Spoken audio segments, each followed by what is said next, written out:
Coming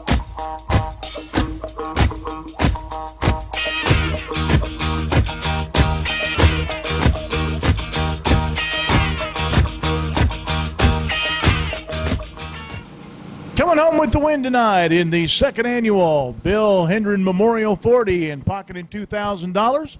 Driver out of Cleveland, Tennessee, John Ownbey. John, congratulations on the win, picking up the Neesmith Chevrolet Dirt Late Model Series Gold Trophy. And I know you ran with the series a lot when we first started back in 05, 06. Now, is this your first win with the series? Yeah, I ran a couple of them back probably 06, 07 with another guy, and we run second in one of them, and then I don't even remember where we did the next. Then we got into more steelhead racing around home, super racing, and me and my cousin put a team. He's funding it, him and his father-in-law, and Ray Cox and John Loving, and we've got a new Longhorn, and and we got Matt at Longhorn helping us, and he's really doing a great job getting us where we need to be each night, but when we've been racing steelhead, some super races, and I got to looking every week. We was seeing a race for 2,500, 5,000 Duck River.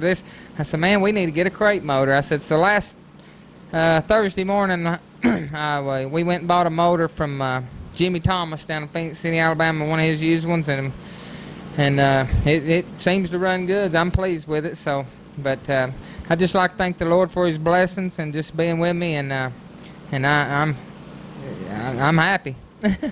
It was a pretty wild race tonight. Good battle all race long between you and Matt Henderson, battling side by side, and you settled in on the bottom of the racetrack, and he pretty much committed to the top. But it looked like you weren't really able to gain that much on him in the first half of the race. But when we got down there with about 10 to go, and that 44 car came to life.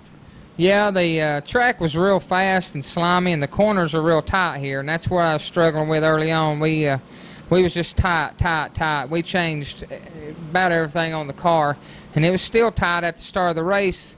It would want to shove coming off the corner shove, but about 15 to go, we finally got it to where it was packed down enough it would grab that right front and help you turn off, and my car really come to life at that time, and it was going good. You mentioned you've been running a lot of the super stuff, probably a little bit different driving style with the Chevrolet Performance 604 Circle Track engines. Yeah, it's a lot different. We run we just got a steel motor at the start of the year, and we was going to buy an open motor, but the steel motor runs good, so we run a lot of races at home, around home, and then we run at maybe Cleveland, Boyd's, we ain't been to Talladega, and we won a 3,000 race at Winchester early. The motor runs good enough to stay on a smaller track, but we haven't ventured out on no big tracks because we haven't got an all aluminum big motor yet, but got one that steel motor that will run on the small tracks good, but yeah, they're a lot different. I hot lapped it last Friday, and like you said, it's been years ago, and I drove, and I said, man, I just don't know if this thing will run. And but then I got out there racing, and it runs with them, so I said, well, I guess it does. So, but we're happy with it. A new team, success right out of the box. We're going to see you at some more Neesmith Chevrolet Dirt Late Model Series races. Yeah, when we can. We're going to go to 411 tomorrow, and then probably anytime now that we got the stuff to race with, anytime y'all come, where we can get to. Not too far off, we'll probably be racing with you some, yeah. Keep your eye on John Ownbey, a winner tonight here in the second annual Bill Hendren Memorial 40 for the Neesmith Chevrolet Dirt Late Model Series at Tri-County Racetrack in Brasstown, North Carolina.